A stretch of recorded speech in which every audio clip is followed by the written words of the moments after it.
Ladies and gentlemen, hailing from Cleveland, Ohio, I give you BVO.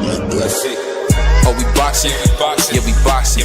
I need that belt like it ain't no other option. So we punching and weaving and blocking. Defeat ain't an option. Let them know, shoot a video, put it on BVO. Let them know, every time I punch, it's a heavy blow. BVO, bound to hit like bricks cause it was set in stone. Let them know, I ain't getting body, but I'ma hit this flow. Yeah, way more than a show, this is BVO.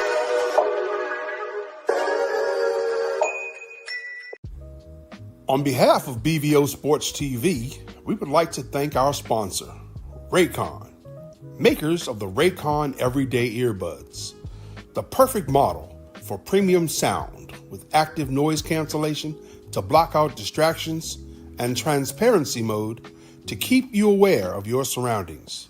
They are the ideal for your everyday needs. Just visit RayconGlobal.com. That's RayconGlobal.com and elevate your listening experience. We here at BVO Sports TV would like to thank the sponsor of today's podcast, Prize Picks. Pick, predict, play. It's that simple. A huge thank you to Prize Picks for supporting BVO Sports TV and the Doghouse community. Thanks again to Prize Picks.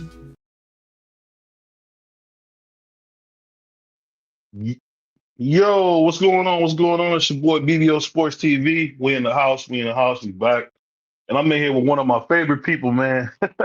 One of the most country brothers you'll ever meet, man. But does a great job. So much so it inspired me. I said, I got to do a show with this guy, man.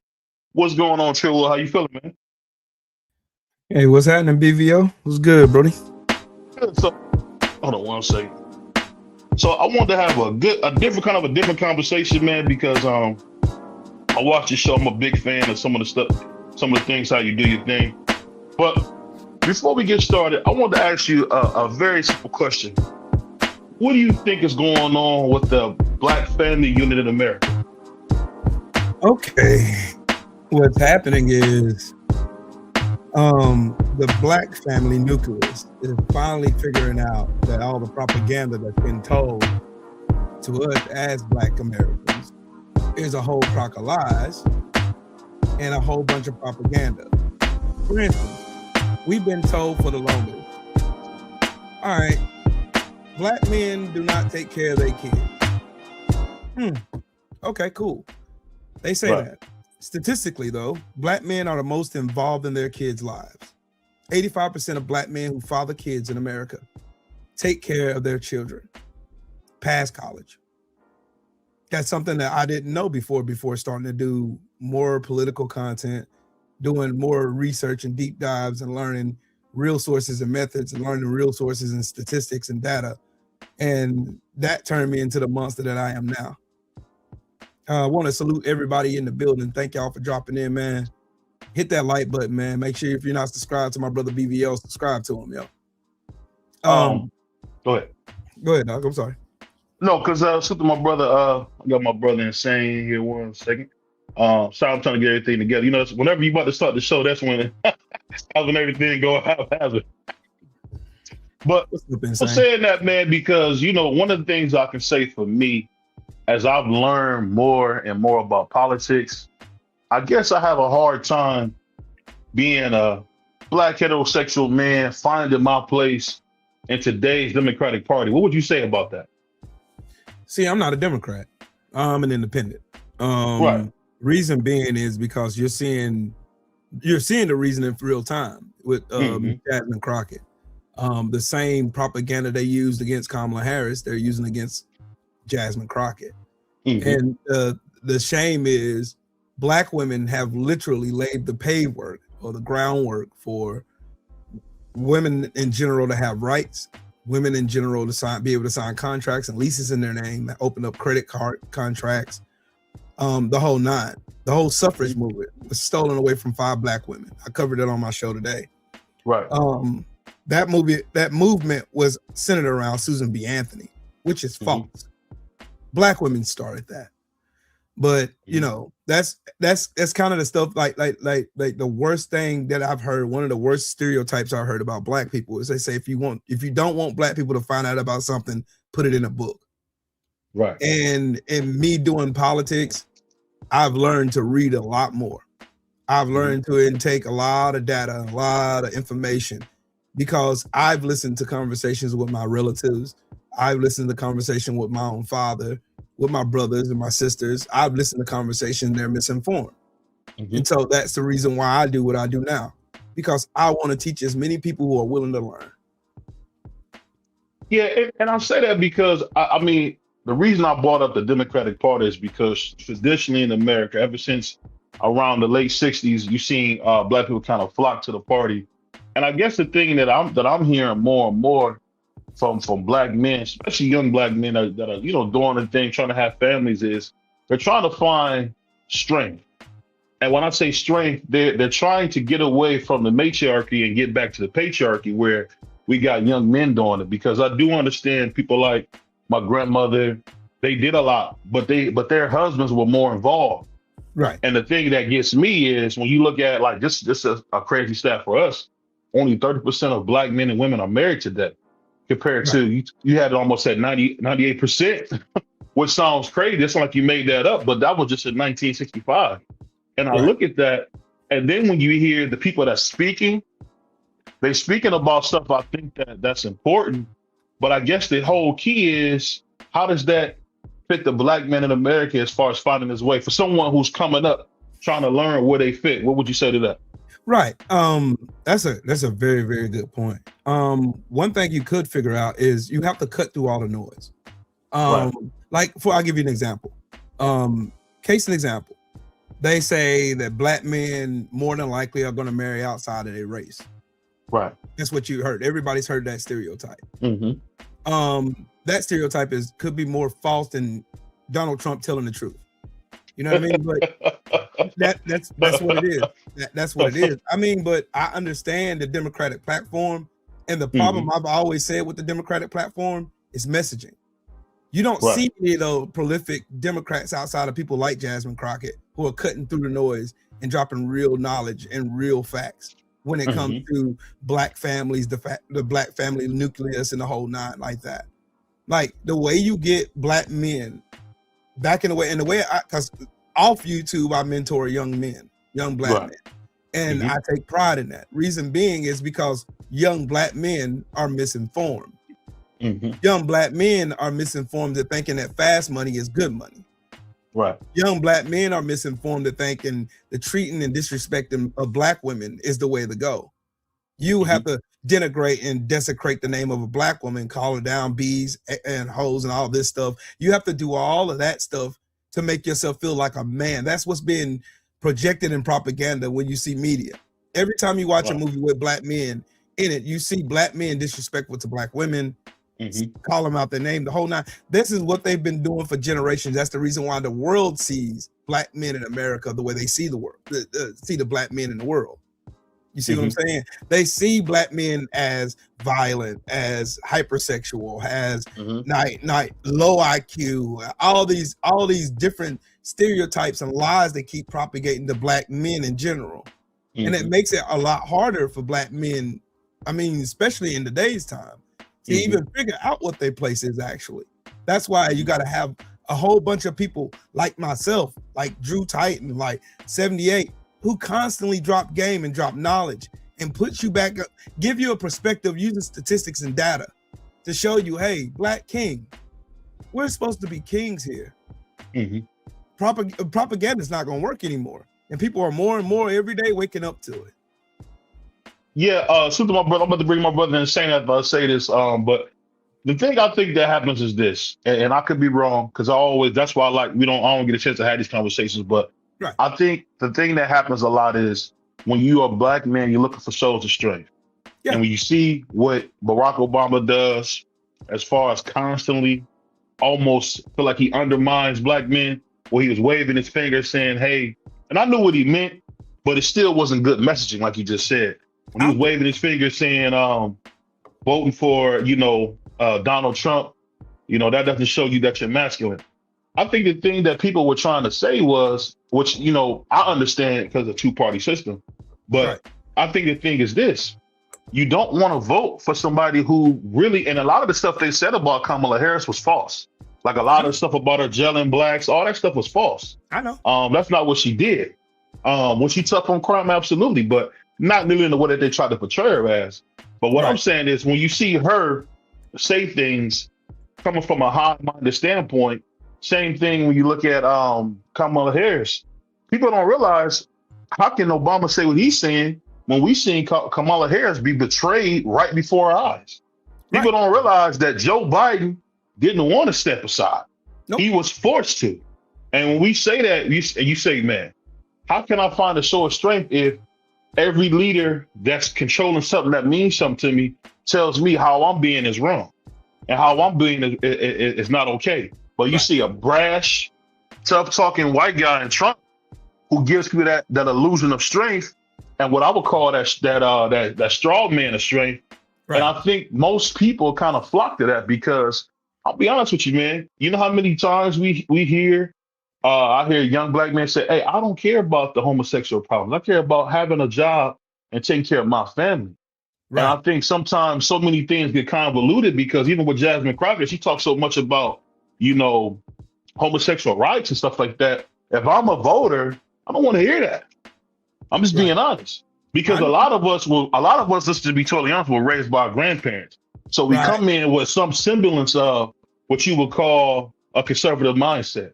I'm not talking about the niggas. I'm not talking about the niggas. I'm talking about most common good black folks. We don't want to be part of the riffraff. As my grandfather used to call it, we're not part of the clown show.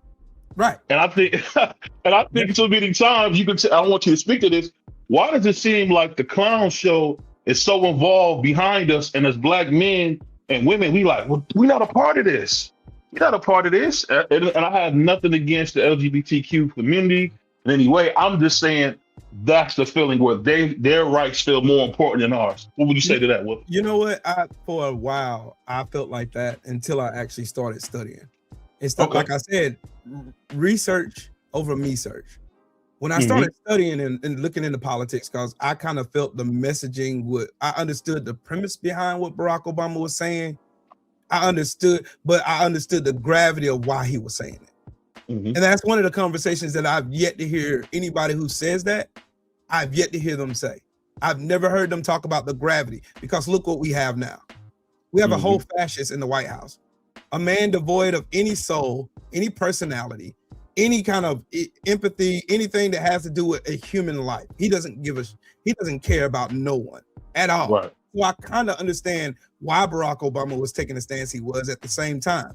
But at the same time, you never hear this sort of critique about the men on the right, those white racist men, right, who use stereotypes, who use the tropes and the raccoons, the buck dancers, all of them. Because you got to remember this: the first thing what I used to say all the time, Barack Obama care more about gay people.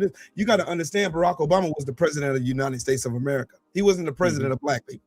He couldn't have did nothing for black people if he wanted to, because you got to look at who was in Congress when he was in office. The first 2 years, he was fixing the economy that George Bush wrecked, because he sent us into 2 wars that cost trillions of dollars. But no one talks about that. They always look to tear that man down. They look to tear him down. The man literally built the infrastructure for healthcare. The reason why we can't have a universal system of healthcare in this country is because of racism. The reason why they're talking more about gay rights than they are black rights is because of racism. Racism is the sole construct behind everything that's ailing black people to this day. And I can prove it with statistics and data. That's what they do. This is who they are. The Democratic Party of the day is running on fumes now, because the progressives, the ones who think like I do, are now taking the seats. That's the reason why you didn't hear not a one of these prolific, so-called powerful Democrats get behind somebody like Zohran Mamdani, who won New York by a landslide. He beat Andrew Cuomo, who is a corporate Democrat / corporate Republican. The man switches parties like he switches suits. Because you got to remember, it goes back to 1964. It goes back to the passage of the Civil Rights Bill. Because you got to remember, the reason why black people are so conservative is because we've always voted conservative. We were the Republican Party all the way up to 1964. We were. And it was until they passed the Civil Rights Act and these racists seen black people get it, even though the policies that Lyndon B. Johnson, that Roosevelt, that all these FDR, everybody that were passing, even though they had racial constructs in those policies, black people were still able to use them. And black people were building successful communities, and white people did not want that. Racist white people did not want that. It's the same play now. That's the reason why people felt the type of way about what Barack Obama was saying. That's the reason why that's why you hear the Negroes who don't know nothing about politics. That's the only thing they can go back to. They can't talk about Barack Obama's policies. They can't talk about his infrastructure. They can't talk about none of the money that he added to HBCUs. They can't talk about none of the stuff he added to the black community as well as everybody else, because he's the president of the United States. He's good. It was no way he could do just stuff strictly for black people. It would have got ran to the Supreme Court and shut down because of racial bias. Why? Because the Supreme Court was built on racism, dog.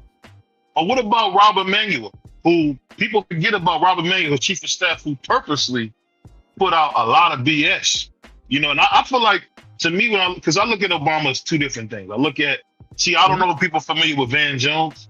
Yep. Van Jones is sell out, cooking and jiving, butt dancing. Can I get in here for a second, BVO? Go on. Let me just play this one thing with my boy Will. This is a sick Negro. Go ahead. Salute to my brother Trill Will. You know what I'm saying? What's up, LBBC. Salute to my brother BVO.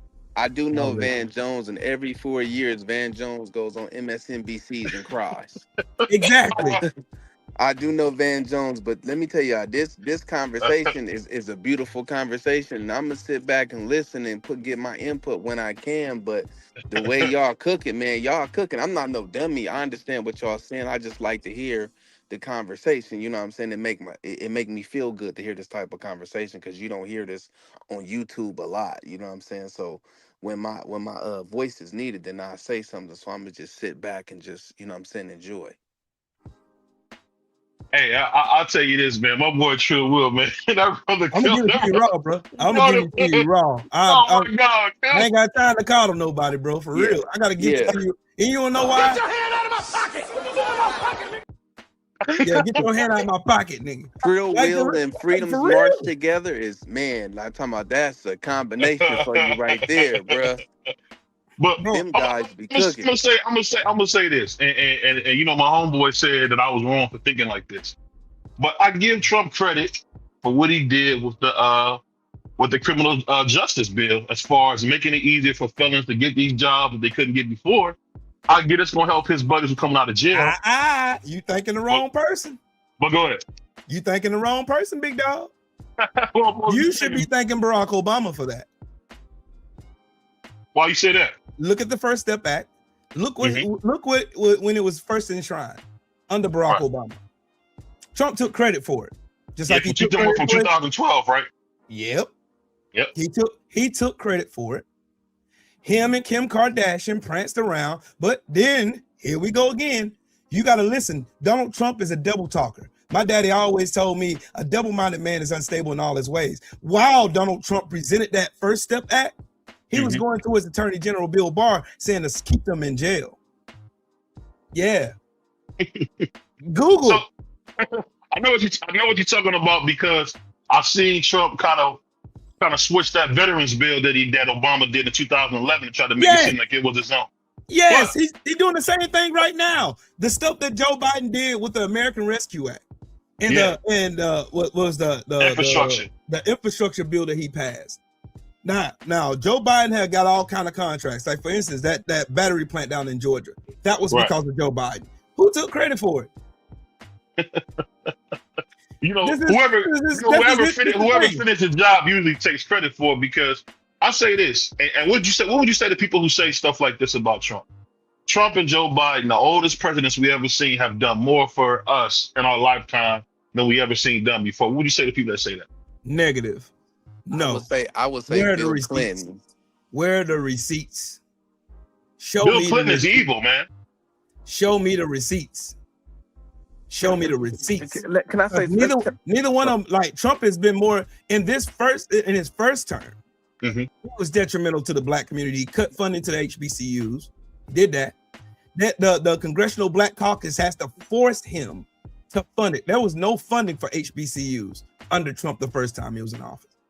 A lot of people don't know that, but I do because I do research. That's why I'm telling you, when black people Isn't that why he gave him that 10? Is that why he gave him that 10 years worth of money after that? After Maxine Waters and pushed that? Nope, because Joe Biden came right behind him and gave one of the highest incentives to HBCUs in the history of America. Now, Joe Biden has done some bullshit. I ain't even gonna hold you. He has. He's done a lot. Signed the 92 crime bill, but that bill was advocated by the NAACP and the Black Congressional Caucus. So there's more people that y'all need to be mad at, but just Joe Biden. Joe Biden is the one that gets thrown in front of the bus, though. But I'm smarter than that. I'm not going to allow nobody to just make one person. Like he was the only signature that mattered on that bill. Everybody else signed it too, right? But our grandparents asked for that bill. If we're gonna be fair, we got to be fair. I want to be fair down the board. I'm gonna call a spade, because you know what? The only thing since here recently that Joe Biden's ever said or done that could be quote unquote you can consider it racist is when he came behind when Trump said some goofy shit and he said, if you don't vote for me, you ain't black. That's the only thing I can think of. Outside of that, policy wise, he's done everything he can to make and strengthen the black community. Go look at his policies. It's not my word.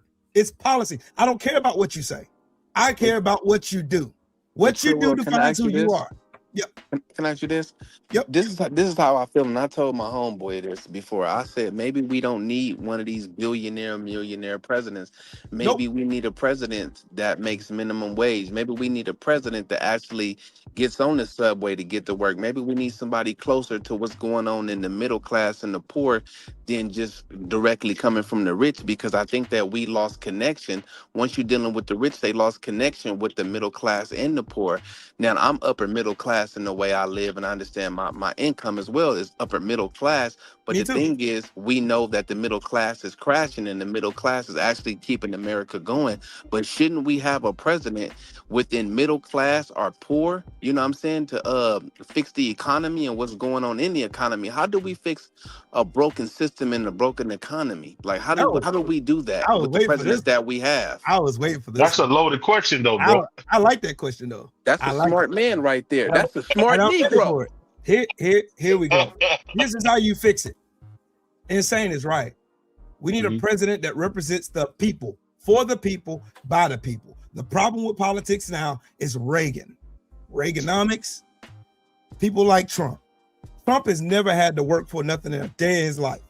All he's been is a professional scam. That's all he's been doing. Scamming. Donald Trump ain't ran one business yet. You can't name one business Donald Trump has ever opened and started on his own that was profitable or successful. You can't name one. But they give him the title of successful businessman. He wrote he had a ghostwriter write the art of the deal that depicted him as some successful real estate developer and businessman, when this man lost $898 million by the time that book was dropped. A lot of people don't know that. There's a book called The Lucky Loser. Donald Trump failed upwards. Donald Trump hustled his own family out of his father's inheritance. $418 million. Donald Trump told the American people, he told you, Insane, he told me and BVO, and then my daddy gave me a small loan of $1 million. When have your daddy ever gave you a small loan of $1 million? Never. Nobody in this chat, nobody who watches this video has ever got a small loan for $1 million. So what the hell can a billionaire tell you about struggle?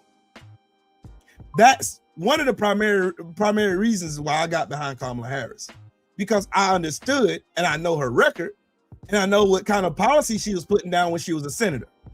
Like, you have to go to congress.gov and look at HR numbers of the people who's running to represent all of us And you see what type of policies they were putting down while they was in particular seats. J.D. Vance, there's none available. That man was only in the Senate for about a year and a half before he became the vice president. He's that a man, grifter too. Yeah, a grifter. He changed up just like Trump. That man's name ain't even J.D. Vance. It's James David Bowman. Man's everybody in this administration are a bunch of frauds.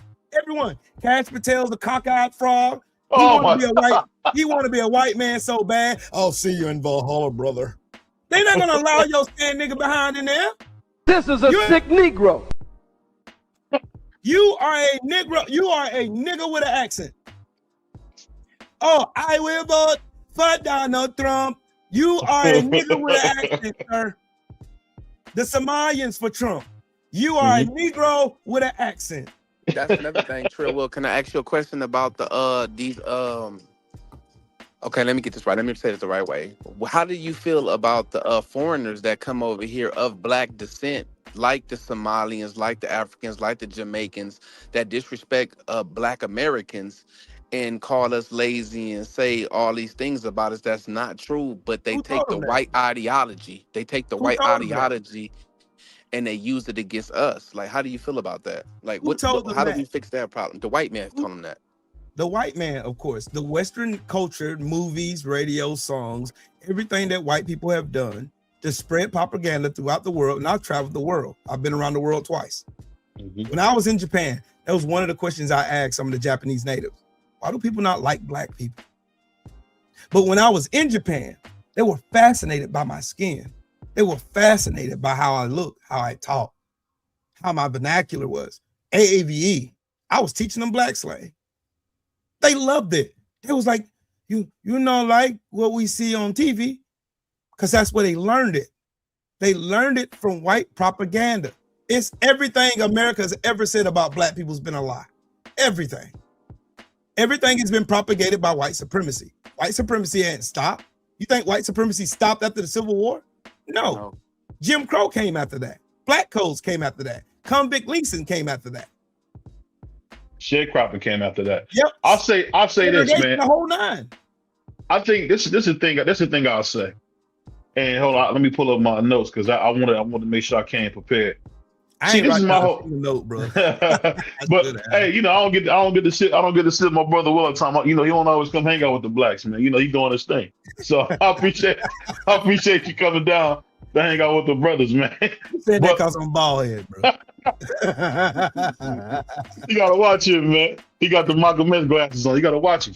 But the reason I say this is because I look at the people I grew up with, right? Because I was raised by my grandmother.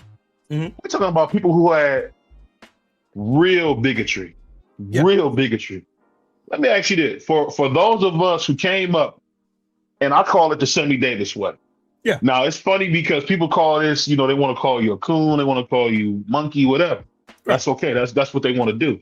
But is it wrong to live in that spot like Sam did, or to be like Louis Armstrong and travel the world as the biggest band in the world with no cares and kind of be accepted by the system and just kind of make your way from inside? Because it seemed like the only way to really make any real change is from within, because you wouldn't have Frank Sinatra at the Mouse of 63 if he wasn't cool with Sammy Davis Jr. Right. I think a lot of times people don't realize that being liked sometimes, for at least for black folks, has been the key for a lot of things, because when JFK seen what happened on that Black Friday, seeing blacks get their head bust open, that's what changed everything. Right. That's what changed. And I think to myself, I'm trying to get to the point where we can not look at what the other side do and get back to what we do best. And that's build, grow, and have real community. Because I don't think the black community exists anymore. Because now how I look at it is, you got people who talk a good game. I hear the most people who've never been married, people who never really been committed to anything, want to tell me how to be committed or how to do things. Right. I don't think that's possible, because for me, I'm not perfect. I'm not saying I'm not perfect. I've been with my wife. It'll be 15 years this year coming. We've been married 12. And I'm gonna tell you the thing about it is, appreciate you saying that. The thing about it is, when you think about Big Mama and Big Daddy, they were a team. They owned 3 and 4 houses without worrying about anybody. Like, I remember when I was young, they used to have I don't know if you guys went to a black church, they had what we call a building fund, right? Right. Yep. Man, I've seen it to where we had $20,000 cash and my uncle went and bought the land behind the church with no bank, with nothing. And I'm saying, what happened to that black thought of we can do it on our own? We can finance our own movements, because at the end of the day, people don't realize Dr. King's whole movement was paid for by plumbers, electricians, carpenters. Right. But now the new black man say, "Oh, I'm too good for that. You're Uncle Tom because you get to go to work every day." What do you say to that? Okay, I got this one. This one's a good one too. You want to know what happened to that? What happened to that? Black Wall Street happened. Rosewood happened. Ocoee, Florida happened. Rosewood, Florida happened. All those places happened. Where Black prosperity happened. Women to North Carolina, 1898, that happened. Elaine, Arkansas happened. The Move building in 1985 happened. The slaughter of those kids in Orangeburg, South Carolina in 1968 happened because Black people were doing it on their own. Remember, when we emancipated ourselves, because the number one, let's get this lie out of the way that somehow Republicans and white people freed the slaves. That was no way, shape, form, and fashion any way true. Black people emancipated themselves. And only when Black people realized they could emancipate themselves is when they did it. That's why you've probably never heard of Robert Smalls. That's why you probably never heard that Harriet Tubman was out here doing reconnaissance missions. And then she was very, very key in the takeover of Fort Sumter during the Civil War. The Civil War, yeah, she was a great spy. Yeah, she was a spy of all spies. But there's a lot of information that Black people in general don't know. Is because we've been shut out of it. That's why when you see communities like you see Black communities that's raising money, that's getting money. You know, the Freeman Bank had millions of Black dollars in it, and white people stole it. They stole it. Just like right now in 2024, First Citizens Bank that was located in Atlanta, the oldest Black bank in America, was bought out by Wells Fargo. Wells Fargo then shut down some of their branches. There used to be 86 Black-owned banks in America. Now there's only 20. That's what happened. That's the reason why you don't see us raising money, because they're shutting us out with monopolies. They're shutting us out with antitrust. They're shutting us out with BS policies passed by people like Donald Trump and the Republican Party who don't give a crap about the American people. They especially don't give a crap about us. Why do you think there's so much racial animus towards a person like Kamala Harris or Jasmine Crockett? Why do you think there's so much racial animus towards a Black man like me or you that's intelligent, that knows what they're talking about? Why do you think that? Why? As a matter of fact, I'll give you one better. Why do you think there's so many people who hate the LDBC that look like us? Because Black unity is the biggest weapon of mass destruction in America. They are so terrified of Black unity, they'll do anything to stop it, no matter if we're minding our Black business. I got a question now, True. I got another question for you. Salute D Free in the building. What's up, D Free? I got a question. How do you feel about all these social media influencers disrespecting Black people? You know what I'm saying? And Black people are sitting next to them while they doing it, Myron.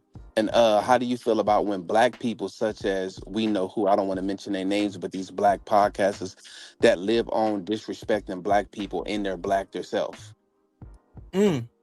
Most of these people are immigrants. Myron, is real name, he's Sudanese. DJ Facademics, he's not from here. Nicki Minaj, she's not from here. All these content creators, they see the money in denigrating the name of Black people. They see the money in it. Candace Owens, that's another one. All these people are doing it for money. That nappy-haired, goofy dude named Alvin, I forgot his last name. He walked his goofy nappy-head ass out to Black, like he went to the No Kings protest and got through on his head. And it was funny to watch. And he got arrested. What were those white people he cooned for? Where were they at? They didn't come to his rescue. But he still wants to coon. Just like you got CJ Pearson, who's a coon. Mark Burns, coon, sellout. All these buck dancers, they're performative, but they see the money in it. They want the money. They want the bag that comes with cooning and shucking and jiving. Morals? What about the morals? When does the money stop in the morals? Coons don't care about morals. That's why if there was ever to be another civil war and I came across one, guess what? He's going to the pearly gates. I'm not wasting no time. I promise you, he won't make it. Hey, go up there. Hey, look, Junebug, take your little ass up there and go see if that's over there on the hill. See if there's anybody over there.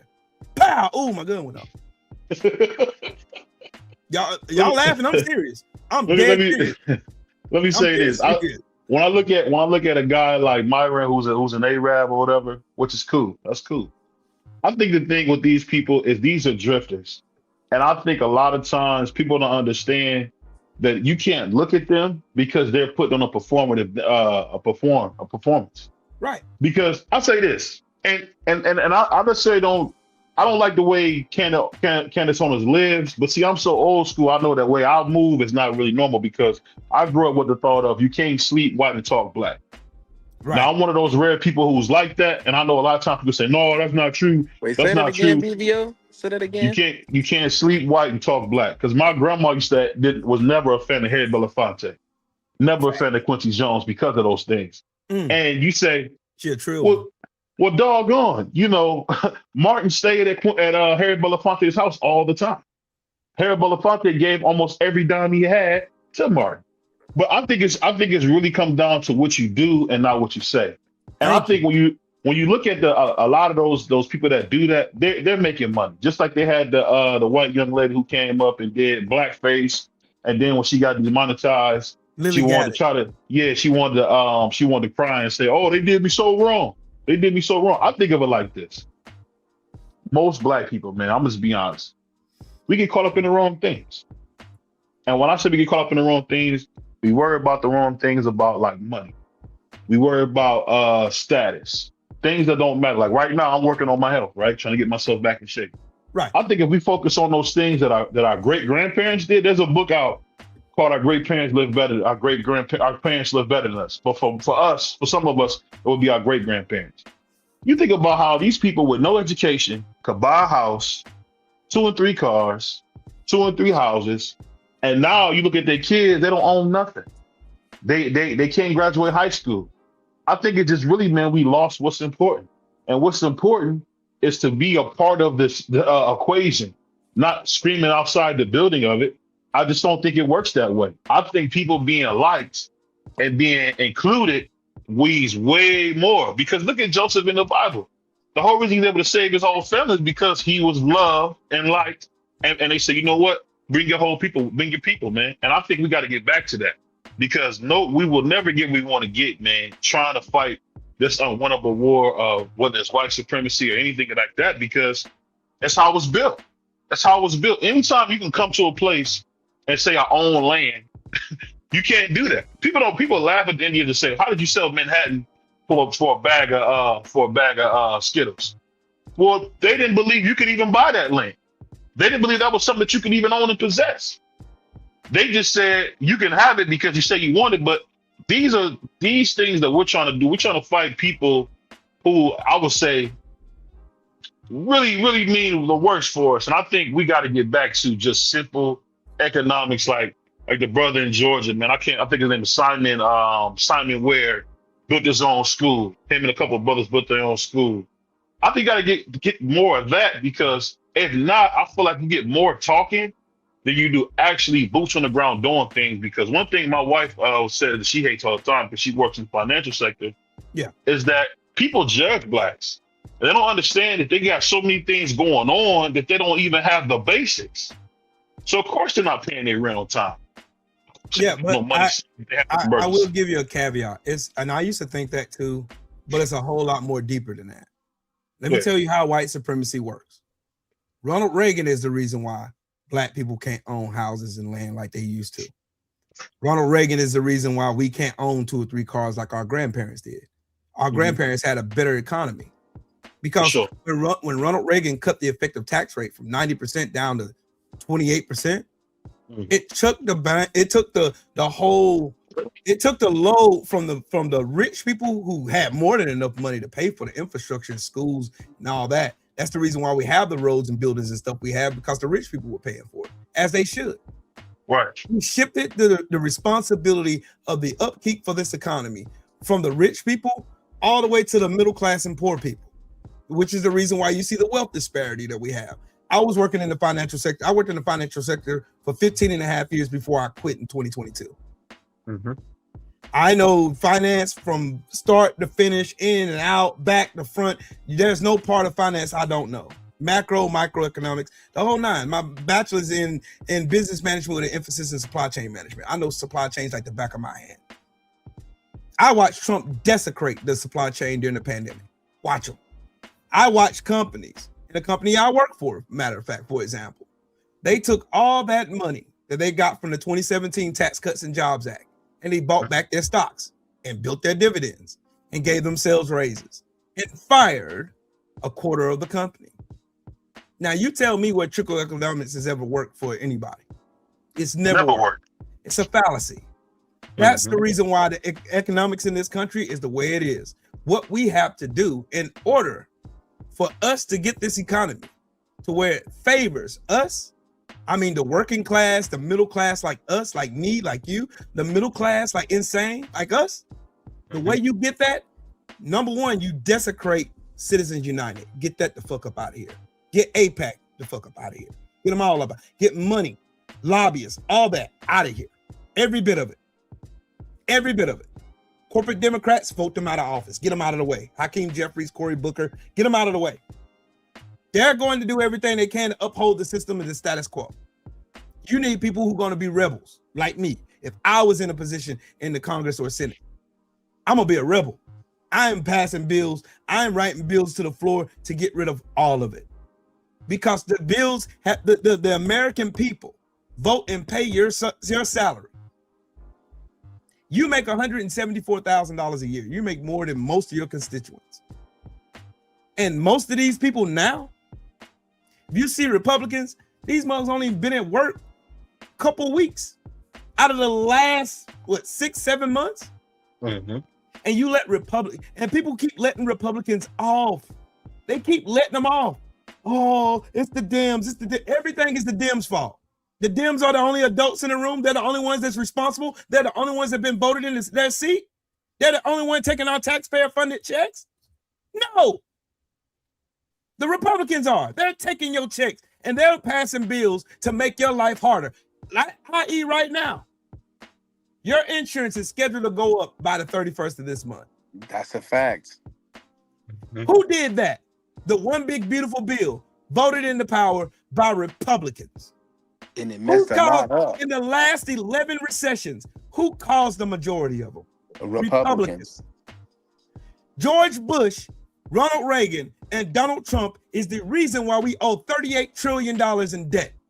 White supremacy in the last 20 years has cost America $16 trillion. That's a fact. I got another question, and this is a two-part question. I don't want to take over the panel, but no, you good. Do you think for Black people to get further in life, we need to make more millionaires? We need to make more millionaires overnight, or do with time? And this is the second part of the question: the way these white supremacists get behind these dudes, get behind these racists, like old girl who disrespected the Black child, and the lady that was at the cinnamon shop or whatever, how they got behind her and made her an instant 100,000 there. Do you believe that Black people need to vote 5 people from out of each county or whatever? And how can I say this? Out of each check, okay, let me say it like this. I'm gonna simplify it for myself. So if we get like a community of people, right, per se, like the city of Long Beach, and all the Black people came together, said, we're gonna make 5 Black people millionaires.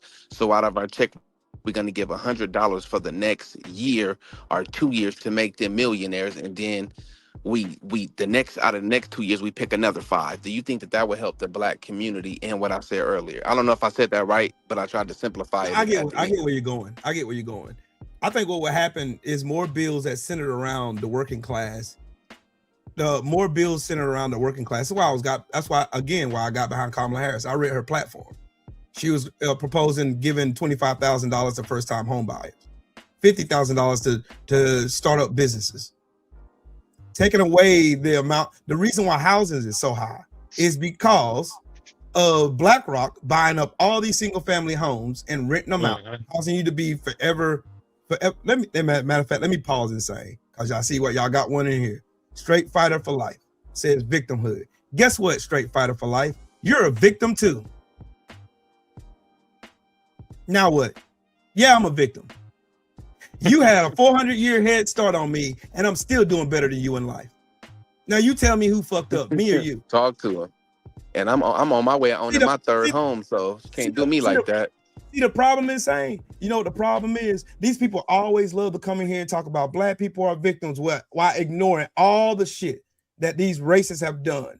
Even Donald Trump right now, they have centered DEI, diversity, equity, and inclusion around just black people. When the biggest proponents, the biggest ones who took away from DEI policies were white women. White women. That's affirmative action, white women again. No, you know who was behind them? White men. You know where black people fell with DEI? At the bottom of the list. We've been building ourselves for generations. We wasn't giving shit. Nothing. Zero. Nada. Nothing. We earned everything. I earned every degree. I earned my house. I earned the 2 acres of land that it sits on. Nobody gave me nothing. I'm a victim. I'm a victim and I'm a victor. You're too stupid to realize you're a victim though. Oh man, these blacks are always talking about victimhood. All these blacks. Well, what about you, white man? You still living in that single wide trailer, voting Republican while they shit on you and your family. You don't even care about the policies because you don't know nothing about it. You're too ignorant. You're too busy trying to complain about what we're doing, but you ain't talking about the amount of white men being found with little kids in CSAM. You ain't talking about that. You ain't talking about how white men lead the country in mass murder, how they lead the country in what else? Let's go down some statistics, shall we? Larcenies, white men. DUIs, white men. Drug abuse, white men. Drug arrest, white men. You want to keep going? You're a victim. They made you feel like your white skin gave you some prowess over my black ass.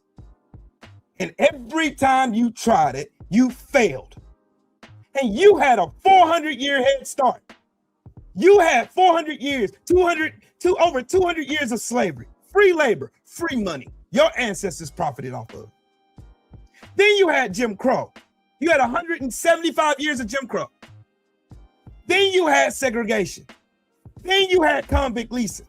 You had every advantage. You had the Homestead Act, the VA, the FHA loans that they wouldn't give the black people. You had the GI Bill that they didn't give the black people. And you want to come in here and talk about victimhood.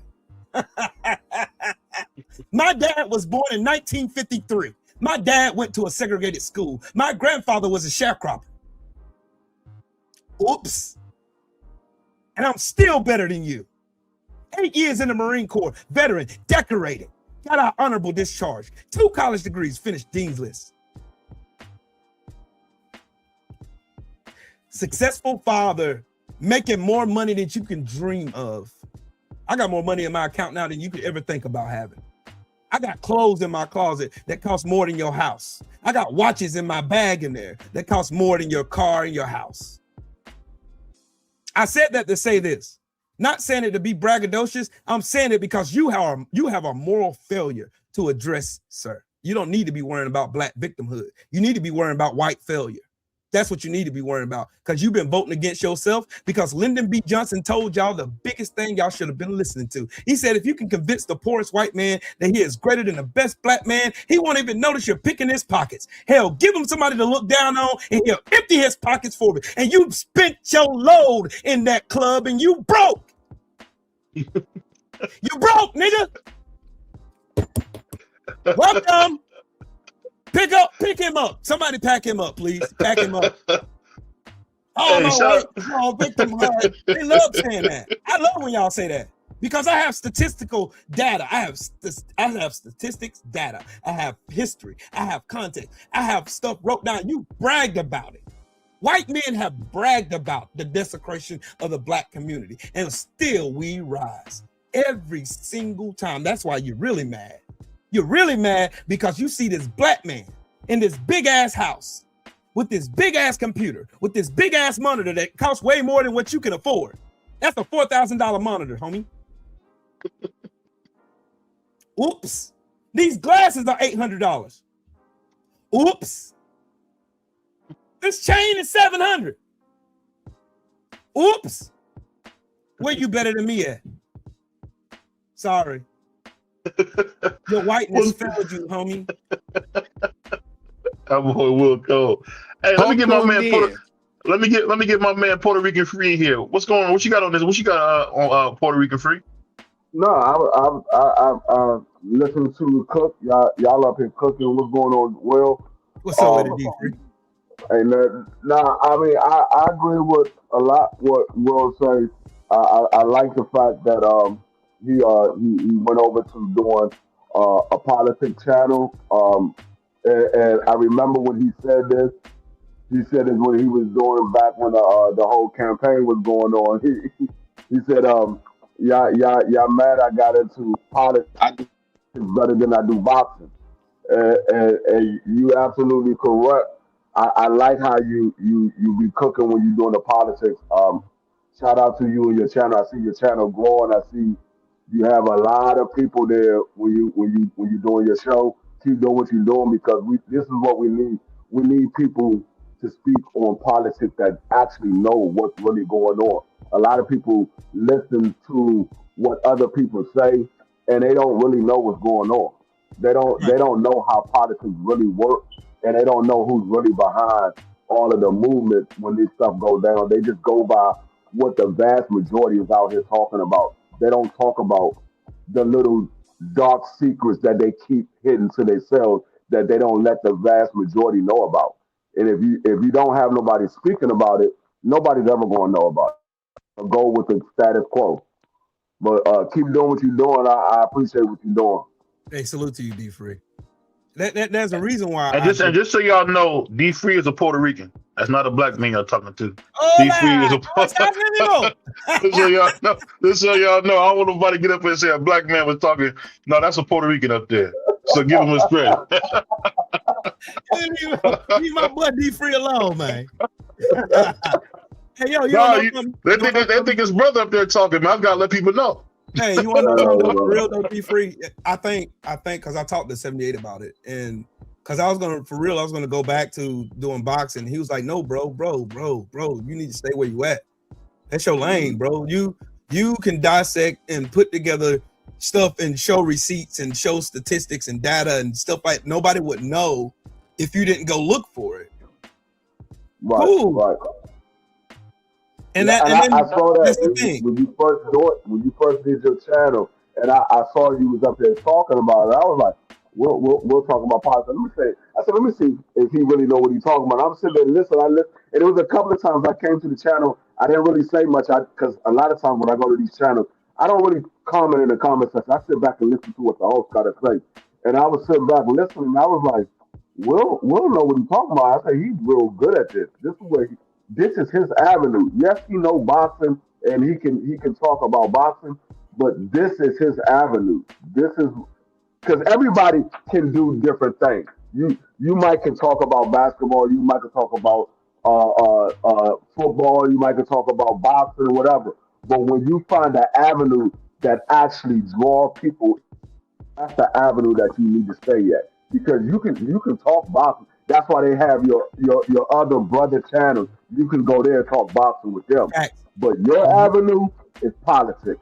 You know what you're talking about, and it's not something that you got a mad one in the chat. He mad. Get him. That's my boy too, man. That's my boy. Everybody tough on the internet, dog. You ain't saying nothing nobody's ever said to me before, dog. I'm not scared of you or anybody else. I done been to combat twice. You talking crazy. Yeah, I done been to combat twice, and I tell you what, there's a mystery mouse toolbox I can send you to hell faster than FedEx. Believe that. Is it because we're talking about the uplifting of black people? Is that the problem? No. Black men out here talking intelligence. Well, this is a brother, man, who I'll say, and I'll speak for him because he's a good brother. I think a lot of time is this, and this is what I tell a lot of my brothers, man, who don't understand. A lot of those people that stand there are farm hands. You guys didn't own any slaves. No one's talking to you guys. It's like you get so many farm hands that forget. Yeah, we're not talking about you. We're talking about a system. So you can even remove yourself from even thinking about it. Which the best thing you can do is get back on that horse, man, and go up the road. Hey, dog. And I think, hey, BBL, not to cut you off a bit, dog, but I'm saying People that say stuff like him, Mhm. like Straight Fighter, the people who say stuff like him, I hit a nerve because I'm telling the truth. Like there were many people like Jillian Michaels try to get on CNN and say, "Oh, only 2% only really own slaves," and blah blah blah blah blah. There was a whole sloth of people who benefited from that system of slavery. Just like now, they benefit from the systems of slavery right now. That's why I would never get up here and say that all white people are racist. That would be a lie. I've said this a billion times, but I do believe a majority of white people in America are comfortable in the system of racism. That's why they get mad when black people start talking about, oh, what I did, what I accomplished. Now you want to talk about fighting and war. You don't even know me. Then you want to put yourself in a predicament the way you want to get in your car, drive down here, and I send you straight to hell FedEx overnight. Because I promise you, I'm never by myself. I always got something with me that's going to send you straight where you need to be. So keep them threats to yourself, homie. I ain't that. And that ain't this. And you ain't no gangster on the internet, dog. I don't believe you. Anybody who would get mad at somebody's opinion on the internet, you a real bitch. I said that. And I'll tell you that. And anybody who's ever met me in person know I'll tell you that in your face. I'm not scared of you. I'll smack the shit out of you. Who are you? Oh man, I'm 6'4", 450 pounds, dog. I'm 5'9", 220 pounds. I will pack you up. And I'm in shape. And got something that's about what's it about 4 pounds, maybe 5 pounds? Hey, man. I got plenty of options. We can't have my bro in saying AK Cole for Martin. You can go AR, you can go at my Smith and Wessons. You can pick. You want my Taurus, my Ruger. You want any one of them? You got it. I ain't gonna hold you. As soon as my camera pick you up in my yard, say goodbye to your family. I'm going to send you where you need to be. You obviously chose to fuck around and find out. I'm Mr. Find Out. Me, him. I'm Mr. Find Out. Just keep that energy on the internet, homie. This ain't even that. It ain't even that serious. You just mad because you a failure. That ain't my fault. That's you. That's a you problem, homie. That's a fact because it's crazy. Me and BVO was just talking about that, how dudes pretend to be something online, but in real life it's something different. They do it all the time. Bro, if you were really like that, bro, you would want to be far away from that type of environment because you get tired of being in chaos, but it is what it is. Bro, people don't want, bro. Some people love chaos, bro. And he one of them. They love chaos. They want to see the angry black guy. I'm not the angry one. When I get angry is when you should worry. When I'm quiet is when you should worry. Because then it's over with. I'm done talking and rationalize. I done ran out of grace. That ain't cool. And you know the thing I want to bring up, because we all know about how great a job my man Trill is doing with politics, because when it came to boxing, I never seen him big up the Spanish fighters enough. But we'll let him live on that. We'll let him live on that. He was a stone cold hater when it came to Oscar. I looked him up. He was a stone cold hater, man, when it came to Spanish boxing. So I'm glad you at where you at, man, because we gotta have people keep it real, man. Like this guy in boxing behind us, Emiliano Vargas, the future of boxing. When you see a guy like that, man, what does that make you say about the future, man, of boxing? Is it bright for you? See, it is the future of boxing is bright. I mean, it's as long as we have more people that are willing to show and prove that they're the best, like Devin Haney. Devin Haney's one of those ones who no matter how you feel about him, that man don't turn down nothing but his collar. I like fighters like that. I don't like all this gossip. Oh, I'm gonna fight. I don't want to fight him because you need to give me $100 million to go fight him. You need to give me 10 million. You ain't never made $10 million in your life, and you out here talking all this clout chasing and all that. I hate this era of boxing, to be real with you. I'd rather have the best fighting the best. I miss days when I watch Hagler versus Hearns. I watch Tyson. I watch Lennox Lewis. I watch Winky Wright. I watch Pernell Whitaker. I watch all of them. You know what I mean? Those were the good old days where people really they stood on business. So you watch Oscar watch Pernell Whitaker, right? Yes, and I was, man, let me hush. You watch. I told you, Free. I'm not gonna take this celebration from a daggone Mexican. I'm not gonna do it. I told you, Free. People know that Oscar watched Pernell. That little flash knockdown he had, that was cool. But we wasn't tripping about that, man. That's a flash knockdown. I mean, it's nothing wrong with a person getting knocked down. It's what the person do when he gets back up. Because Thank I see him get back up and make Oscar look crazy in the ring. Oscar threw 14 straight punches, and Cornell didn't throw a single punch, and he missed every one of those punches. Man, he said it because he ran free. BBO, he's still mad. BBO, that's what. Y'all gonna give him, somebody give Straight Fighter a hug, man. Come on, man. He's demanding right now. Let me on now, BBO. No, I ain't arguing with you, dog. But I'll say this. I'll say this because one thing about my brother, shout to my brothers. Now he coming here with the disrespect. First off, ain't your boy. Number two, I'm a grown ass man, dog. I'm a grown ass man. You're mad. You're a little black pride. That's y'all homie. I told you I bring the racists out, bro. I've never heard him talk like that before. You are a racist pile of shit. I don't care if you're gonna be fighting for your life, big dog. I'm not fighting you. I'm 47. I'm not fighting you. I already told you. You can pick from the mystery mouse toolbox from behind me. I can make. Hold on. Matter of fact, I'll tell you what. Hold on, big dog. Hold on. We moving on, man. We moving on.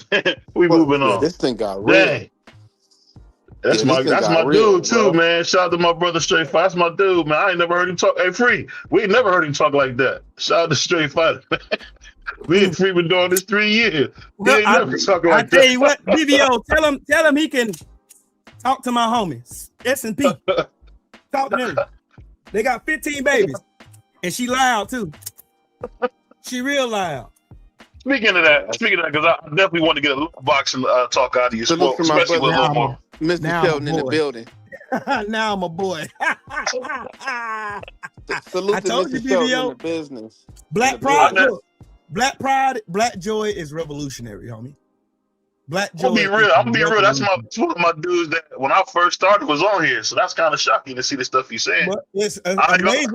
You notice I didn't say nothing derogatory. All I basically said was the truth that black people have been lied about and lied on and lied to for generations upon generations. History has been lied, nothing but a whole series of lies. We've been lied to on the world stage.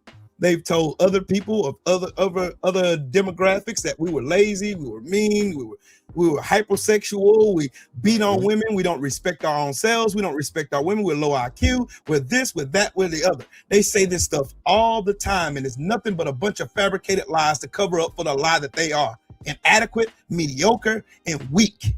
You're weak. Straight Fighter is weak. You're weak. You'll die on that hill. Literally and figuratively. I'm being real. I never heard him talk like that. Yeah, well, you learn something every day, don't you, bro? He said, "Tell Will to fix that dry ass pound cake." I don't know what he's talking about. Don't even listen to Mahari. Mahari always in here talking shit. Yeah, Mahari is a Bulls fan, man. We don't listen to Bulls fans. Yeah, we don't listen to Bulls fans around here. Yeah, Mahari been running for a long time. He supposed to debate me on some basketball, but you know he keep running, right. So it is. Well, he ducking you insane for real. I swear he really ducking me, bro. It don't make no sense. He had, me and 7-8 chopped it up about it. He chopped it up, and he just keep ducking me. So I let it go. I don't even want to do it no more. Hey, BBR, I be trying to tell these races on the internet, but these 5.56s are real. I ain't gonna lie, man. I ain't gonna lie. I'm being totally honest, man. Me and Free been doing this show 3 years, and that's a dude I've never heard him talk like that. That's crazy, bro. I'm telling you, it's something about being prideful in who you are and knowing the real truth about who you are. It gives you a different type of feeling, bro. I would never, ever, in a day in my life, ever not feel proud to be a black man. I would never. There ain't nobody on this internet, nobody anywhere. I don't care if they took my channel tomorrow. I won't care. I will forever be grateful that God gave me melanated skin. And I am also grateful that God gave me the wherewithal to go and research who my people were and what we really stood on. Not none of these lies. Not, Reagan and Republicans freed the slaves. You blacks should be grateful. No, they didn't. Ronald Reagan said, I'm not Ronald Reagan, but Abraham Lincoln said after the Civil War, he said, if I could free all the slaves and save the Union, I would do that. He also said, if I could keep them all enslaved and save the Union, I would also do that. He also said, if I could free some and save others and save the Union, then I will also do that. Does that sound like a man who is hell-bent on freeing slaves? No, that was all about the Union, man. When the Union, well, no. Here's another thing. When the slaves emancipated themselves from captivity down south, they went up north to the Union armies. The Union army was under strict orders that when you see those enslaved people, to send them back to the plantations where they came from. There were so many slaves who emancipated themselves, they couldn't. So they had no other choice but to let them join the Union army. They then in turn went back to where they were captive and took their freedom. But they'll never tell you that in the history book. Why? Because they want you as a black man in America to believe that you're weak, that you need a white savior to come and save you from everything. And notice that everything in America that everybody gets to enjoy now has been done because of the sacrifices of black men and black women. Fannie Lou Hamer, Marcus Garvey, Malcolm X, Martin Luther King, Sojourner Truth. Did you see? Let me ask you this, and I don't want to get too deep in it because I know how YouTube can get. No, you. Are you shocked that are you shocked that the stuff that people say about Dr. King now? Because I knew he was human. But why do you think people kind of focus on the fact that he was human so much? Anything to take away from black unity, they will say. They posed as fake. They had a fake letter going to Malcolm X trying to make him turn against Elijah Muhammad. Yeah. They went and literally had, you got to think about it. What was the reason that Fred Hampton got murdered? Because they had a black man infiltrate where the Black Panthers were laying their head in Chicago. Mm-hmm. They came in the middle of the night, 4 o'clock in the morning, fired 100 shots, and they shot him dead. They had to get a coon to do it. Just like in New York, the Black Panther chapter in New York, it did the same thing there. Why do you think that every time there is a movement with a whole bunch of black people pretty much uplifting being black, not denigrating no one else, not desecrating nobody else's race or nothing, none of that, simply existing, simply building with one another? Why do you think we're met with so many cool? As a matter of fact, I'll make it even something that you can see yourself on YouTube. On YouTube, you can type in the LDBC, and I guarantee you 97% of the people who do hate videos on the LDBC look like me. Why is that? Because they've been hating on the movement. Thank you. Because they see what the LDBC is. We're not just a community of people just up here talking. We're a real life family. They see it when they see the meet and greets. They get jealous. They make hate videos. They did it when we was in Atlanta. They hate it. They hate it. They were doing hate videos. When I met Deontay, I got a clip right now. Was that the one where you was crying real hard? When I was on 78's panel and I talked to Deontay Wilder and I said, Deontay, I hope that I get to see you in Atlanta. And when I do, I am going to do an interview with you.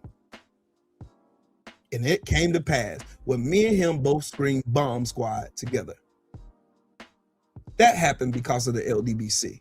That man literally drove, what everybody don't know is, that man literally drove 4.5 hours just to hang out. And he was mad that we didn't tell him about the cookout the next day. He was mad about it, pissed. He's like, dude, I would have stayed down there. Had I known y'all was doing that, y'all having a cookout, I would have stayed down here in my house in Atlanta. I would have came and hung out with y'all. That man literally, he did not want to go nowhere. It was hot as hell outside. He didn't want to go nowhere. He was cool where he was at. That's what these weirdos on the internet don't understand. The reason that man drove, a multi-millionaire, gets in his car and drives 4.5 hours from Tuscaloosa to Atlanta just to hang out with us. You don't see how powerful that is? You don't think, you see what my shirt says, right, BVO? Loyalty. Yeah. The LDBC is loyal. We're not only loyal to ourselves, we're loyal to each other. We're loyal to everyone who we support. Let me ask you this about that. Go ahead, bro. when I seen the videos and I seen mainly you and my man TD Sports, when I seen y'all crying like that, was it? You a hater. Because y'all had the chat. I thought you were Chinese, Will. You was crying so hard. I thought you were Chinese, man. You a damn hater, man. I was not crying. I had a ball. You know something? I'm gonna tell you the truth, though. I'm gonna tell you the truth. It wasn't then. It was at the cookout. I did cry. You wanna know why? I'll tell you why. I'm man enough to say it. Because I seen my family. And a lot of them that I've been wanting to meet, I got to meet in person, like Drew Titan, and I got to meet Ack. I got to meet the whole Usual Suspect 6. I got to see all my, and the most important, I seen the joy on my brother Junior the Truth's face after all of his hard work in Queen 71. Seeing all of their hard work, it made me shed a tear because I love seeing the hard work of somebody pay off. I love it. I'm not a hater. I'm no way, shape, or form a hater. I just love to see Black unity. I love to see Black people coexist without the hate. And then anytime there's an LDBC meet and greet, you won't see no hate there. I challenge any of y'all to go to an LDBC meet and greet. Go. And then come back and talk to me after it's over with and tell me what you felt when you went there. You're going to feel a whole environment of warmth, of family, of everybody in one building. No one hating, everybody enjoying themselves. We protecting the queens, and we also looking out for the kings. We're also enjoying one another, having a good time, making memories. And these people on the internet hate to see it. They hate it. It tears their soul apart, just like a white supremacist. It tears their soul apart to see proud Black people just existing. Notice I didn't have to say anything to denigrate that dude who came in here getting mad. I didn't have to say anything. I was simply talking about my experience. I experienced racism in the military. I almost got court-martialed for it because a sergeant called me a nigger in front of my platoon. And I punched him in his mouth. Then he lied to the sergeant major. I had to get 76 affidavits of people who stood there and heard him say what he said. And he ended up getting bussed down to a lance corporal. My punishment was being a sergeant of the guard for 3 weeks. And he worked for me. And I made his life a living hell. As you should, but Trill Will, don't even worry about it, right? Because BVO was crying when he met Teofimo Lopez. Yeah, he cried. He cried, and Miss BVO is the one that exposed it. So, yeah. Tear, bro. Yeah, he was crying, like literal tears. What a mess. What a mess. This is a sick Negro. Up in here. Good God Almighty. He found out BBO. He looked like Tim Daddy when he got happy when he seen a butter biscuit. Lord Jesus. Hey, look, if it's a lie, it was told to us. And he know, and he admitted it himself. He was there, bro. My brother Clarence said he was there. He synced it. He was crying. Yo, you weren't blowing snot bubbles, bro. Tell me. I was happy to meet him. I ain't gonna lie, I was happy to meet him, but I ain't blowing no snot bubbles, man. BBO blowing snot bubbles with female, dog. So when Tio came up, I didn't realize he was that small. So when I'm talking to him on the video, I put my arm around him. So all of a sudden, you know, you got Clarence and them talking about he gave me a hug and kissed me on the head, all that crazy stuff. We actually seen what Mr. Sheldon posted. He seen a video of y'all and you was crying and you hugged him, and you know what I'm saying? We seen that video. No, that was AI, bro. I wasn't hugging him like that, man. Y'all tripping, man. I don't think that was AI, brother. I think that was some solid evidence. Dog. He said BBO almost knocked Meek Mill down. No, I didn't. Hey, he said that because we was in the front. We was in the front, man. Bro, don't tell me. We was in the front. We in the front. And I walked past Meek to get the T.O., man. He talking about I'm knocked down to knock him down to beat the man. He was running the T.O., bro. Hey, I had to meet the champ, man. I had to meet the champ.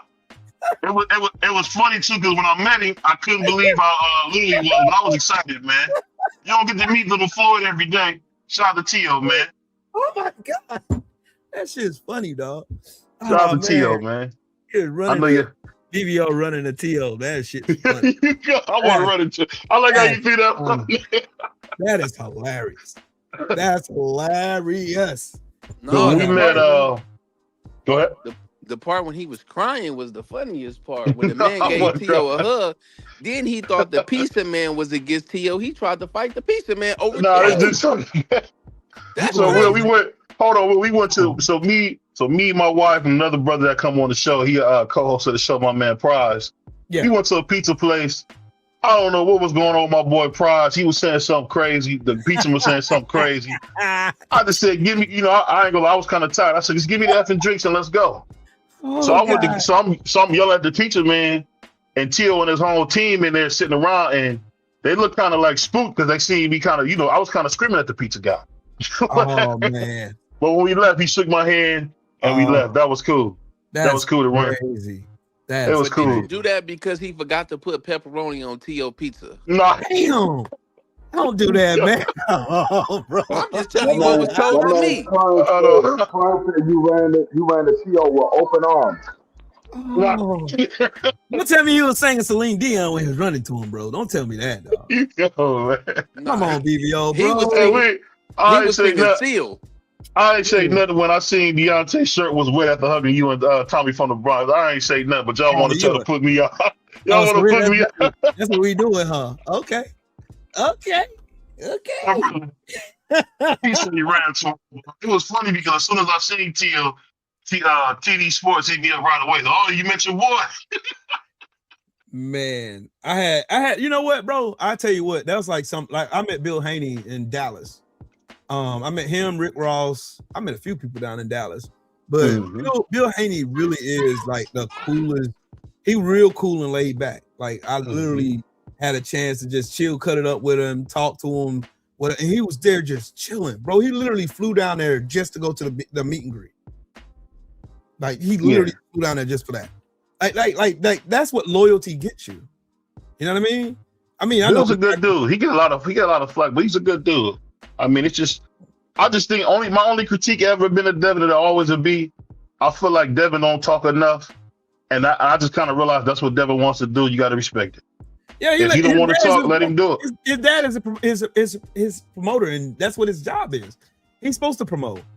But I ain't hear nobody say that about Brian. He don't talk. He don't talk.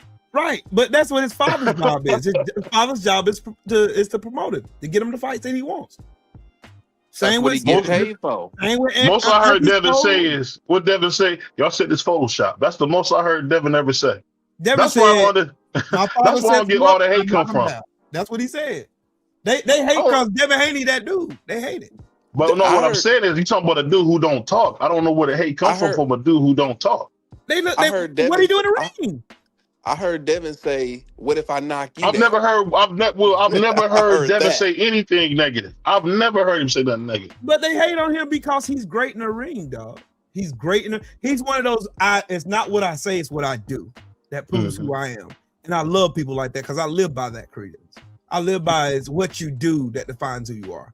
I don't care about what you say. What you say, anybody can lie. Everybody's capable of lying. We're all human. Everybody's capable of lying, but doing what you say, that's the real testament of who you are. And that right there, I can get behind. His daddy cares too much. That's why he gets a lot of hate.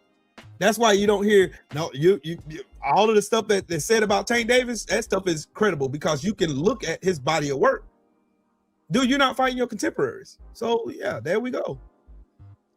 I think he don't get a fair shake, but that's another dude who doesn't speak very well, and I think it hurts him. I think that's a problem because if you look at Tank, and I know a few people around his team, I don't think he got nobody to tell him the truth, man. No, because you can't. Yes, man. You can't tell me this stuff that's going on with women. Ain't nobody ever told you. You got to chill out, bro. Facts. That's wild. That's I haven't heard one dude come out and say nothing about. Say it again. That's what happened when you have a bunch of yes men around.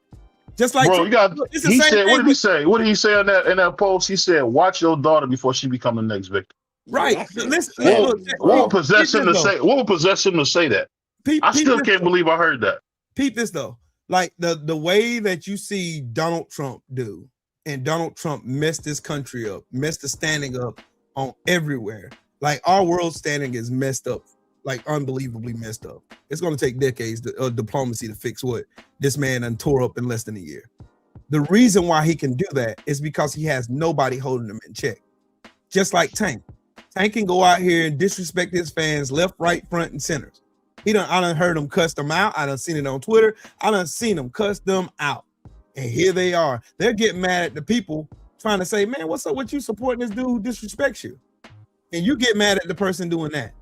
That's the crazy work for me. just like right now, you got boxing fans that keeps bringing up Ryan Garcia cheating against Devin Haney as is that something to be proud of. Like, it's the wild part for me. Like, come on, man. If your only claim to fame is talking about a dude who cheated, came in overweight, with pads in your system, Nandrolone and Osterin in your system, you was on live video on the zone, taking an IV in your arm. It's talking like it was casual, like, oh man, it ain't shit, man. I'll do this anyway.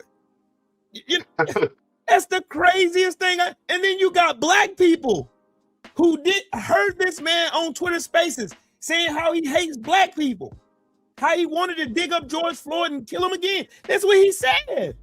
Yeah, that was crazy. And I told black Brendan people are that he defending this really man. could not believe I was real. Shout out to my brother Brendan, but he could not believe I was real. I had to play him the audio. Like, he couldn't believe I was real. That's crazy, bro. That's the wild part for me. Like, I can't get behind somebody who takes shots at black people because you're mad that you didn't do what you said you was going to do, even with the overweight and the Osterine and Nandrolone in your system. You still couldn't knock that man out, but y'all said that man was chinny. You said he had pillow fists, but the only rounds you won was the ones you dropped him in, and it was his own fault you dropped him because he was headhunting. He wasn't boxing. When he was boxing him, he was boxing Ryan's ears off. Ryan is 1 in a million with that left hook, though. I don't blame him. I don't blame people getting caught. You getting caught. That people don't understand that left hook he got. We haven't seen that since Roy Jones, man. You know that's like from God. You can't stop that left hook. But here's my caveat to that, and this is what I do in politics. What happened in his fight against Rolly, though? Rolly dropped him. He took it away. Yeah, he took it away. Is Rolly a better boxer than Devin Haney? Hell no. No. On no planet is Rolly Romero a better boxer than Devin the Dream Haney. Ain't no way, shape, form, or fashion. No way on any planet. You see that with his new trainer though? I'm telling you, his new trainer, man, Rolly's a problem, dog. What smell solids? Rolly is openly ducking. Yeah, hold on right now. Ducking who? Ducking Dale.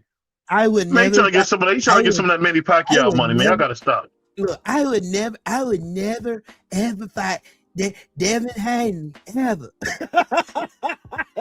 Salute to Coach Hackett on the panel. Salute to the coach. Oh, salute, man. What's up, Coach, man? Hey, Coach a stone cold player, man. You gotta watch Coach, man. He'll say some of the coldest stuff you ever heard in your life, chill. You gotta watch Coach, man. So, Coach, we gotta ask you this, man. Everybody keeps saying, when I met Tio, I was crying, man. Can you put that to bed, man? Was I crying when I met Tio?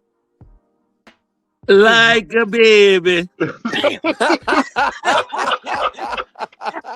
There you go. I guess you can't be able to see nobody. Niggas want to see you. Jesus Christ. BBO out here crying. You're always cold, man. He wasn't crying, but he was scared to go over there and introduce himself. His wife had to say, man, go on over there and just say hi. We finally had to get him over there. Nigga was nervous like a prom date. Don't tell me he was shaking, bro. He's out here shaking like a stripper, bro. Dang, BBO. That's crazy. Hey, man, you don't get to see Baby Floyd every day, man. Shout out to Tio, man. You don't get to see that's not Baby Floyd. But I gotta get out of here.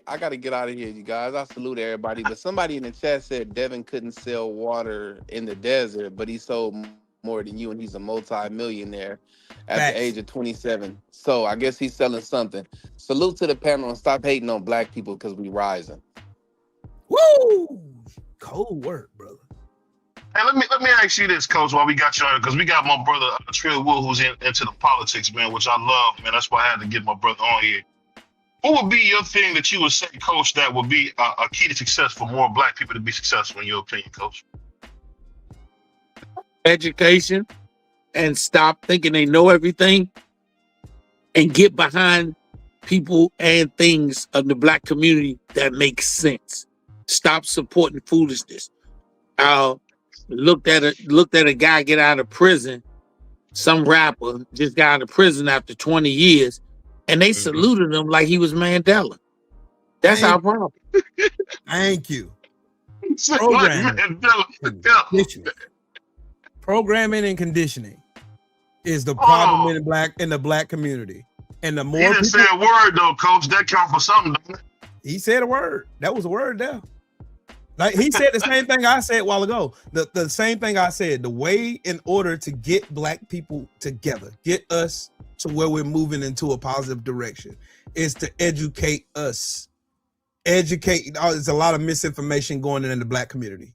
It is a whole bunch of it, and it's done by purpose. It's done on purpose. It's a lot of lies being told to black people. Donald Trump just got on stage and said, black people love me. No, we don't. Coons love you. Sambo sellouts. They ain't got no kind of morals or don't care about the sacrifices of their ancestors. They don't care about nothing. All they care about is that little chick they get and that pat on the head. They do not care about the black community at all. And I'll stand on that. Man, see, when people say that, I have a hard time going for that because you got to remember he is the one that paid for Jesse Jackson's campaign, and he was always known to be with the brothers. So I can't subscribe that he's racist. I don't say the people around him might not be the best, but I can't think look the at dude his who did policies. all that is racist. Look at his policies, dog. His policies are racist. I'll be honest with you. This might anytime I remember when he told his chief of staff. These dudes literally just erased the names of Medal of Honor winners, 2 of them which were black, and replaced them with Confederate traitors. And you gonna tell me he ain't racist? This man literally wrote an executive order removing black people and bringing back segregation back to federal jobs, meaning that black federal workers can't get federal contracts anymore. He's a racist. I don't care about Jesse Jackson. Jesse Jackson's from right here in South Carolina. Coon. I'll tell Jesse Jackson in his face, he a coon. A buck dance. Keep hope alive. Keep buck dancing. Smile and show your teeth. Cause he a Sambo. Oh, he said, I'm talking about Jesse Jackson. Sambo. Tell the truth. Coach, and shame the this devil. brother rough, Coach. This guy, man, he talking about Jesse, man. Tell the truth. Shame the devil. Man, that brother is giving you an insight that other people won't. Most of the time it's almost like hypocritical for a black man to talk about a black man who's not doing black people right. But why are you not calling out these situations? Because I'm a different looker. I'm on the side of those who on the side with me. You know me. Yeah. Just because you look like me don't mean you with me. And just because you look like the people across the aisle don't mean you against me. Facts. But when you see blatant against you, when it's blatant, then it's against you. I told you, BVO, I think government checks is just another way of keeping you in chains. Thank you. White supremacy and racism has never ended. They just rebranded it. And matter of fact, they give you context of what Coach just said. The Haitian Revolution was led by De Gris. De Gris was a phenomenal person. That man wanted to fight. He fought Napoleon Bonaparte till Haitian was liberated. But you want to know what happened to him? The part of the story they don't tell you? That man was assassinated by people who looked just like him. They cut his body up and delivered his body up to different parts of the island. And a black woman went and assembled his body to give him a proper burial. I mean, they did the same thing. Jesse Jackson was the same one hating on Martin Luther King too. Same one. Same one hating on Barack Obama. It should have been me. It wasn't you. Anybody? I don't know why he said to chop the man's balls off. That was crazy. I don't know why Jesse said that. Bro, I'm with Coach. Anybody who's detrimental to the growth of my community, off. Goodbye. Get away from me. I want nothing to do with you. I'm not wasting my time on buck dancing Sambos. I ain't here trying to save you. I'm here trying to talk to the ones that are misinformed, who don't know their real power and potential. That's why I do politics. That's why I do what I do. That's why I stand on the square that I stand. And that's why I will forever be unapologetic about how I talk about things. People get offended all the time. It's easy to offend a whole bunch of sensitive, soft-ass people on the internet. They get sensitive about anything. I don't give a fuck. I don't care. That's a problem you got to deal with yourself. Because living in this black skin, they made us feel like we were prisoners of our black skin while simultaneously telling you they love Jesus. When I'm reminded of a parable in the Bible, I'm a preacher's son. There's a parable in the Bible that says, how can you love me who you haven't seen, but hate your brother who you can? How can you hate me for something God gave me in my skin? I didn't ask for this. You didn't ask for it. God gave it to me. He gave me this beautiful melanin coursing through my skin. He gave me this young ass face at the age of almost 50. He gave me the wherewithal to be as smart as I am, as fast as I am, as athletic I am, how brilliant I am, how good of a father I am, how good of a husband I am to my wife. We've been together almost 20 years. I've been married to her for 16 years. God gave me that. How can you hate me for something God blessed me with, but while simultaneously telling you that God was only for white people? When have God ever been about division? When did Jesus ever preach about division? Never. Never. So you mean to tell me God's a liar and a white supremacist is telling the truth? Y'all the same people who ate black people, cannibalized our bodies, fed us to alligators. The same ones who didn't want us to be educated because you were scared. So you're the same ones that had us killed if you found out we could read or write. That's why when Nat Turner staged his rebellion, he only told 4 people. 4. That's why he was so successful as he was, because he only told a minimum few. But you know what they did with Nat Turner when they finally got their hands on him? Trained his blood, skinned him, boiled him down to a serum because they thought they could get superpowers from Nat Turner's body. I'm reminded of Mary Turner, who was hung upside down while 8 months pregnant because her husband, Hayes Turner, decided to be loud and boisterous about an injustice that happened to him.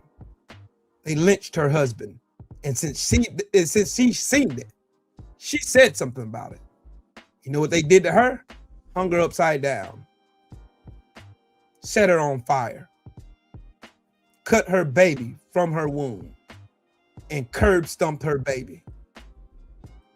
Then shot her 60 times.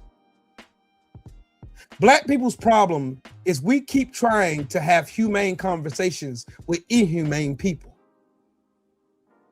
These people have never been humane. If they were, then why did they still consider us 3/5 of a human being? Ask Texas. Why do they got to rig elections? Why are they still holding on to the draconian electoral college? If they're so confident in their policies, if they're so confident in their intelligence, if they are the ones who built civilizations like they claim, why do you got to rig systems? Why do you got to interrupt democracies across seas? Why do you got to make enemies where there ain't any? Why do you got to uphold war? Because you're the problem. It ain't me. It ain't me being a confident black man that's a problem. It's you being an insecure, mediocre white man that's a problem. Always have been. You're scared. Racists are all scared. You know what? The age of social media has taught me one valuable thing. Back in the 60s, they didn't have social media. So they couldn't see racists for who they really are. We can. And you see all that loud talk, the N-word this, N-word that, nigga this, nigga that. They talk all this stuff about black folks. But the moment they see us, they are terrified. They're the only ones in this country talking about a civil war. Mm-hmm. They're the only ones in this country talking about violence when we're simply just trying to exist. We're the only ones trying to make justice for all. That's who we are. That's who we always have been. And that's who we'll continue to be. Because we're that good. And we're that great. And that's why I'm the way I am. Because I refuse to let anybody write my story for me. Because I know better. And I want to make sure everybody else knows better. And I want to make it a point that I educate as many of us as I can. Because that's what we need. That's what we need, bro. That's how we fix every question you ask me, BVO. That's how we fix us. We educate us. Like, look, get this book. Read it. I promise you, you will have a new look on how you view history in America. And I took American history in college. Didn't learn about none of this. I didn't know about Robert Smalls. Being a tactician on a boat, learned all of the Confederate captain's signals, stole his uniform, convinced them, conned them into going out in town getting drunk. While they was out there sleeping with hookers and getting drunk, he stole their ship, drove it up north, turned around and drove it right back down south to help infiltrate Fort Sumter down in Charleston. That man then went back down there to Charleston, ran for a Senate seat and won. That's some gangster shit. Not none of this shoot up your homeboy because he stepped on your shoes kind of shit. That ain't gangster to me at all. That's cowardice. You notice that we're never provocateurs of violence. We're always in response to it. Just like when the old buddy was talking about boy this and he want to do this and he want to do that. I didn't provoke him. I ain't threatened him. He threatened me. I only told him what would happen if he thought about trying me. I'm going to send you somewhere where you can't come back from. And if you think that's a game,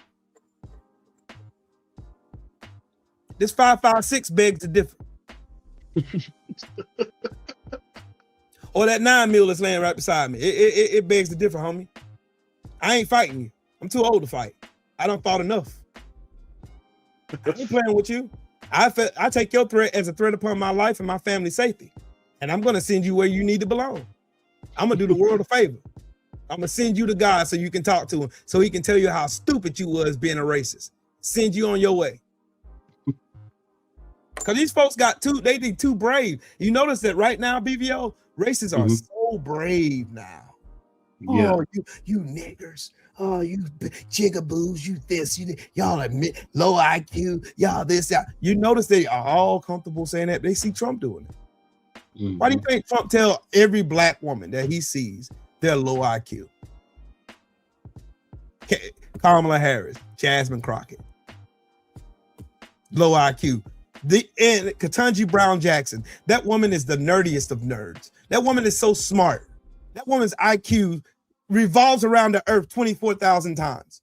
That woman is a super uber nerd. Like that woman has degrees where I couldn't even dream of getting. This woman is so educated. It's just amazing how much she knows about law. I did research on her. That woman clerked for the Supreme Court. That woman is more qualified than anybody sitting in the Supreme Court now. Even the Chief Justice, John Roberts, she's more qualified than him. But you got these narrow-minded, mediocre white people on the internet saying this woman's a DEI hire, when that woman's the smartest woman in the room. You didn't hear all those questions coming at Brett Kavanaugh when he was credibly accused of sexually assaulting Christine Blasey Ford. Didn't hear none of that. You heard them play defense. The White House even removed the phone number that they put in place for people to call in and give credence to what that woman said. It all of a sudden disappeared. See, it's always okay when they can read the game for mediocre white people. But when a black woman earns her way, oh, now she didn't earn it.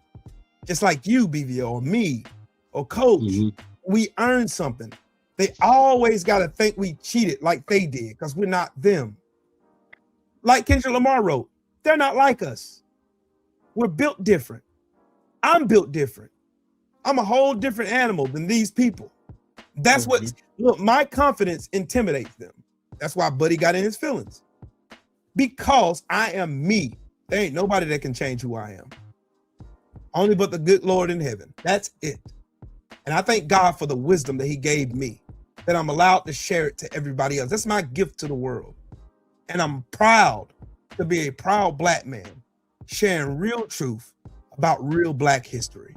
And finding out more and more real Black history makes me even more prouder to be cut from a lineage that come from Nat Turner, Robert Smalls, Fred Hampton, Bobby Steele, Marcus Garvey, Malcolm X, Martin Luther King, Sojourner Truth, Fannie Lou Hamer, just to name a few. I am proud to be associated with those kings and queens. They make me proud every day to be a Black man. Good brother, if half of them people you name who gave their life for the concept of social justice was alive today, and to see what they gave their life up for, man, they go back and live a happy, full life, man. Right. I mean, I understand what you're saying in relation to what another race has done to Black people, but I'm of the mentality also of nobody can do something to you unless you first do it to yourself. There you go. You make it okay to do it. When we listen to music, and I don't separate myself from a lot of stuff I say, I include myself. Mm-hmm. When we listen to stuff that denigrates Black women, and we make it okay to call her a B, if we make it okay for them to interact with each other and call themselves B, right, then why would anybody else look at you in higher esteem than how you look at yourself? Facts. That don't make sense. Facts. Hey, look, I'm gonna tell you something. My father, everybody know my dad was a pimp. My father used to say, if she ain't used to eating nothing but hamburger, why in the hell you buying her steak? Right. And when we look around at us, it used to be the chase education, give yourself a better life. Now you got educated people. I'm looking at all these women who leaving professional jobs saying they make more money on OnlyFans. Right. You look at the young people now, regardless of their race. You look at them, they got tattoos on their face. They looking like comic books. These the grandparents of tomorrow? Shit. Man, right. Please. Please. It's systemic though. Coaches, they systematically did this. And why do you think they paraded out Sexy Red as the spokesperson for Black women? Why do you think they did that? They did that for a reason. They did that because they want to see failure as success in the Black community. They don't want Black women like Ketanji Brown Jackson or Kamala Harris or Michelle Obama. That's why there's always attacks against those Black beautiful women. That's why. They don't want a smart Black woman. They don't want to hear about Fannie Lou Hamer, her sacrifice, or Rosa Parks. They don't want to hear about none of that. They want to hear about Sexy Red. They want to hear about these Suckianas and all these goofy women that's out here denigrating the name of Black women, not giving them anything of value to reach for. That's what they want. They don't want to know that the highest demographic of educated people in this country are Black women. They don't want to know in entrepreneurship, Black women lead there too. Why do you think they don't ever hear conversations whenever there's a school shooting and a white boy does it? Why do you think they don't ever generalize all white women and tell you there's a failure in the white community when it comes to raising their children? But anytime you see a Black boy fighting outside of a restaurant or in the street or somewhere, you see one of those fight videos on World Star, that's the first thing, the typical suspects, those Blacks out there fighting again. Why do you think that's so? Because they systemically want us to think that failure is the option, is the only option we have. The moment that Black people start listening to these goofies talking about this, talking about that, saying Black women is this, calling Black women bees and hoes and all this stuff, disrespecting and denigrating Black queens out there, and Black queens not giving them nothing to respect in return. No, because they can keep that going. They're happy. They're happy with dysfunction. Black unity was said by The leader of the FBI, J. Edgar Hoover. Black unity is the biggest threat to America. Why is it a threat? Because when black people see their value, they'll do things like, I don't know, free themselves from slavery and captivity, like during the Civil War. That's what happens when you get black unity. Black Wall Street is what you get when you get black unity. Elaine, Arkansas, what you get is what you get when you get black unity. Wilmington, North Carolina, 1898 is what you get. That's what you get. And these people do not want to see black people build communities. They'll do everything in their power, including bringing black faces into our community just to cause disruption and chaos. That's the reason why I can tie in. Like, art imitates life. Like my brother 78 always says, art imitates life. You can look at what happens on YouTube with the LDBC, and you can contrast and compare with what's going on in the political scene in the world, in the United States. It's the same thing. They'll trot out there some Sambo smiling, shucking and jiving, craving a butter biscuit. They ain't doing nothing but spreading misinformation and lies about the LDBC, making their hate-filled videos or they stupid posts. They do it all the time. It's been like that for forever and a day. That's the whole message. That's the chemistry. That is the thing. That's the gag. As long as they can keep us not unified, hating on one another. Because I like building. I couldn't tell you how many channels I helped build. I can't think of one I destroyed. That's a good point, man. That's a good point. I say this, man. I definitely appreciate my brother Will coming through. This won't be the last time. Next time we're gonna get him talking about some boxing more. You know, I wanted to start off in his lane first. I didn't know he was that cold at it. You know, be exposing people that's been around forever. So shout out to Will. But hey, my brother Drew always says this. Drew says, time reveals all truth. And he couldn't be more sure. right. Time does reveal all truth. And a lie is only a long way to the truth. And on that note, hey, salute to you, BVO, for having me on, man. Appreciate you. You know, when you see me, you're going to see my man, Coach Hackett, man. We definitely Team Hackett over here. Shout out to Jaleel on the big win. I'm trying to get him to go to middleweight. I think Coach is holding us back. But we'll see soon, man. And we out of here, y'all. Peace. Salute.